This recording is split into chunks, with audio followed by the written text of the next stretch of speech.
Hello guys and welcome to another video. Today I'm going to show you how to create a space in Confluence. The easiest way to do it, from the home page, you just need to click on the Spaces tab and you have the option to create a space. Let's go ahead and click on that.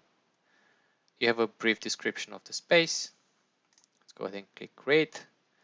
Now it gives you 6 more options that you can either start from a blank space, or if it's a documentation space that you need to, I don't know, knowledge base or anything like that, or if it's a software space, again, a personal one that nobody has access to, team space or any other. So let's go ahead and create a knowledge base space. Let's click next. Let's give it a name. Let's call it Tech Now Tutorials. Confluence is go ahead and create a space key, same as Jira. We can type a short description, tutorials for everyone. All right. Next, we just need to click create.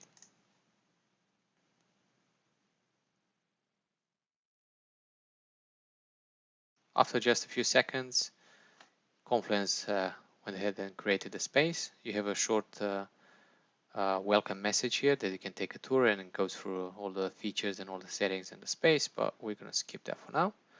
So yeah, it just created our Tech Now tutorial knowledge base. You can amend this as you like. You can add more features. You can add more things to it by clicking on the edit button here. So let's go ahead and click edit. Let's say that we want to add a few more features here. So it's going to open our space in an edit mode. So let's say we want to add, let's say that we want to add a code snippet here. We're going to go ahead and insert a code snippet. And we're just going to type something as an example. There we go.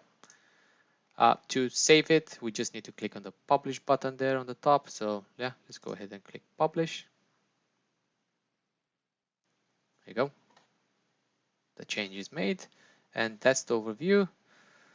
You can make more changes in the space settings if you want to give permissions to different users or teams even, depends if you have groups created in Confluence.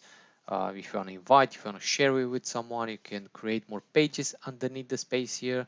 You have how-to articles, you have, I don't know, anything that you want to create, you can just do it from the pages button there. And always don't forget to publish them. Don't just close it, because the progress is going to be lost. So yeah, I hope this video was helpful, and I'm going to go into more details in future videos. Thank you. All the best.